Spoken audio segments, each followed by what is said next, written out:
suis Mireille Chauderon.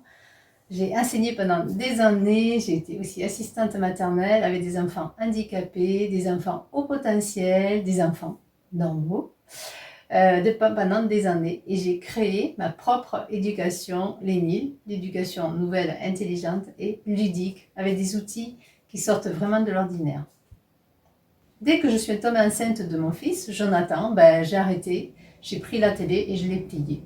Primo parce que je voulais vraiment vivre ma grossesse et en profiter, être là quand le bébé me sollicitait, vraiment profiter parce que je savais que c'était ma dernière grossesse. Et deuxièmement, parce que je trouve que la télé, ça prend beaucoup de temps. Je l'appelais la mangeuse de temps. D'ailleurs, à un moment donné, j'avais mis un post-it qui avait beaucoup fait rire la meilleure amie de ma fille. Et j'avais marqué dessus mangeuse de temps. C'est tout à fait ça. Parce que vu que moi aussi je suis un petit zèbre, je suis curieuse de tout, j'ai envie d'apprendre tout, je suis tout le temps à la recherche d'infos sur tous les thèmes, sur tous les sujets, les animaux, l'environnement, l'éducation évidemment, enfin voilà, c'est les pays étrangers, la politique, l'économie. Il y a tellement de choses qui me passionnent qu'en fait quand j'allume la télé, je passe des nuits blanches où je me couche très très tard.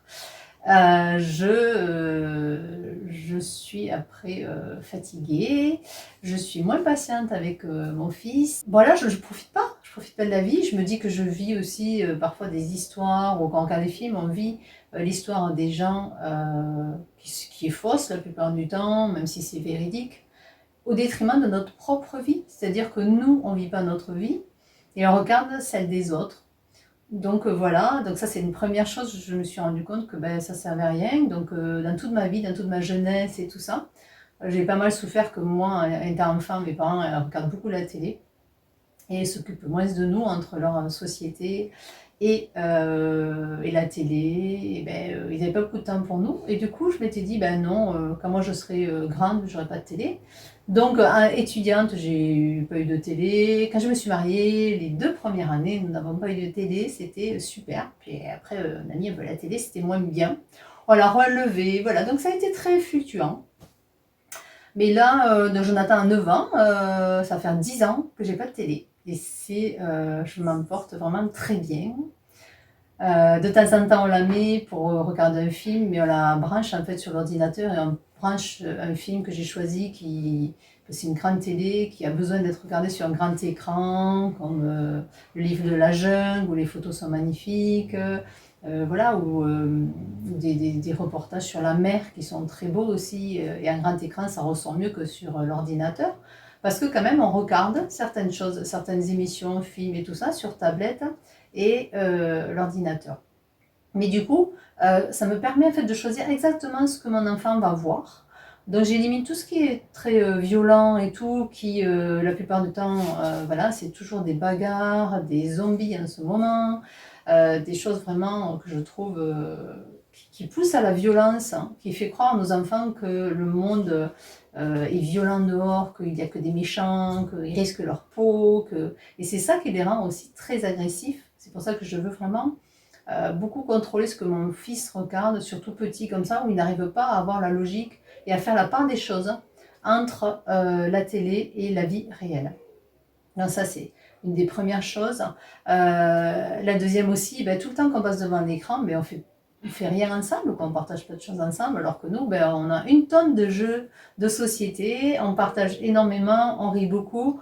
L'autre chose aussi, c'est en fait le protéger par rapport à ce qui se passe surtout en ce moment, par rapport au Covid, par rapport aux maladies, par rapport à tout ça. Je crois qu'on crée une peur chez les enfants qui fait que ils sont en fait toujours à limite du burn-out, limite du stress. Donc c'était pour ça aussi. L'autre aussi chose, je crois que c'est la quatrième, hein, je crois que je suis à la quatrième raison, c'est parce qu'il y a énormément de publicité.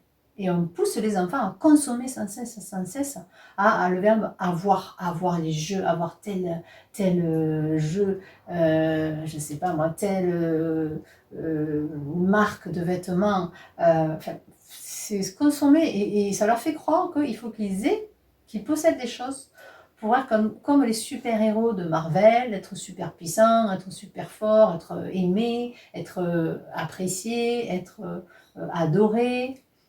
Voilà, s'ils n'ont pas les mêmes choses que les autres, ils vont avoir l'impression de ne pas être pareil et tout. Donc non, qui ont eu très peu de télé, où j'ai même ma fille, malgré qu'on ait une télé un certain temps, c'était vraiment par une dose très très petite où elle avait. Je l'allumais très peu quand elle était là. J'allumais une fois qu'elle était couchée et encore, c'était pas une nécessité pour moi. Donc voilà, ce sont des enfants qui n'ont pas forcément voulu à tout prix voilà, une Barbie parce qu'il faut une Barbie, ou voilà, enfin voilà, dénigrez pas les autres poupées si c'était pas une Barbie, contrairement à ses autres amis. Mon fils, ouais, il avait certains jeux, mais c'était pas forcément la même marque ou des grosses marques, mais il appréciait. Donc voilà, et moi je privilégie aussi de faire venir des amis à la maison pour pouvoir jouer, puisque comme Jonathan est plus jeune que sa sœur, il est tout seul. Donc voilà, on invite les amis qui jouent, qui viennent jouer, on va jouer, on sort, on partage, on est dans le partage, on est voilà, vraiment être dans l'être. Ça fait bizarre, mais c'est être dans l'être. C'est ça qui, moi, me convient parfaitement. Alors je sais, il y a des voisins qui vont dire ouais, mais t'es au courant de rien, tu es à côté, t'es à côté de la plaque et tout. Alors moi personnellement non, c'est tout le contraire en fait. Je me rends compte que de toute façon les médias nous racontent ce qu'ils veulent. On s'en rend bien compte maintenant avec le Covid où c'est très contradictoire, où enfin tantôt c'est blanc, tantôt c'est noir, tantôt il faut les masques, tantôt il ne faut pas, où il y a plein de choses où on se sent qu'on est manipulé. En fait, vous savez, les mauvaises nouvelles, on les sait toujours, parce que quand vous allez à l'école, vous entendez parler, les copains et les copines vont vous le dire, voilà, vous avez tout le temps la famille qui va vous donner les mauvaises nouvelles, ça vous les savez très rapidement, je vous promets. À quelques heures près, vous êtes au courant, autant que quelqu'un qui regarde la télé. La différence, c'est que moi, je vais chercher sur Internet, et j'avoue que je choisis des sites, voilà, vraiment des sites de valeur, voilà. Donc j'ai sélectionné certains sites comme Le Monde, voilà, des médias qui ne sont pas manipulés, des médias qui ont vraiment un sérieux, une recherche derrière avant de dire certaines choses. Et voilà, je prends aussi mes sources sur différents médias, sur différentes associations, vraiment des spécialistes du sujet. Ce qui fait que j'arrive à avoir, je pense, une opinion plus critique que les personnes qui n'en regardent que la télé, où il n'y a souvent qu'une seule source. Donc voilà, franchement, nous, on est très très contents de ne pas avoir tout ce qui est télé en permanence et déversement d'informations en permanence, où on ne peut pas arrêter, voilà, on peut pas arrêter une bande dessinée quand on veut ou comme on veut, alors qu'inversement sur la tablette aussi, ça aussi c'est très important. Sur la tablette, même si Jonathan commence une bande dessinée par exemple, il peut l'arrêter pour aller dire bonjour à un ami qui arrive, il sait qu'il peut la reprendre plus tard, il peut regarder un petit bout, puis après s'il est fatigué, il peut aller se coucher et le reprendre après. Ça laisse une certaine liberté que la télé n'a pas, parce que quand vous commencez une bande dessinée, un film, n'importe quoi, si vous coupez, vous n'avez pas la suite. Et ça, à un moment donné, mon fils, il ne le comprenait pas. Il n'est pas habitué. Donc voilà, franchement, pour nous, que du positif, on ne fera pas marche arrière, hein, ça je pense pas. Les rares fois où elle est là, ou quand on va chez des amis qui a la télé, on se dit, oh mon Dieu, c'était une vraie catastrophe. Heureusement qu'on n'en a pas une à la maison.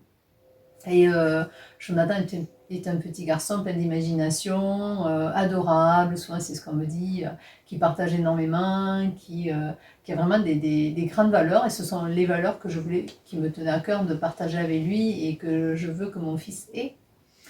Donc voilà. Donc dites-moi sous les commentaires, est-ce que vous avez vous la télé à la maison? Si vous ne l'avez pas, pourquoi vous l'avez arrêté? Quels avantages, quels inconvénients vous trouvez aussi à tout cela? Et voilà, est-ce que ça vous donne envie de continuer ou pas? Est-ce que cette vidéo vous a donné envie de changer un peu vos habitudes? D'ailleurs, bientôt, il va y avoir un défi, ça va être 7 jours, une semaine sans votre télévision. Vous allez voir, ça va être vraiment super, super, super sympa. À la poubelle, la télé.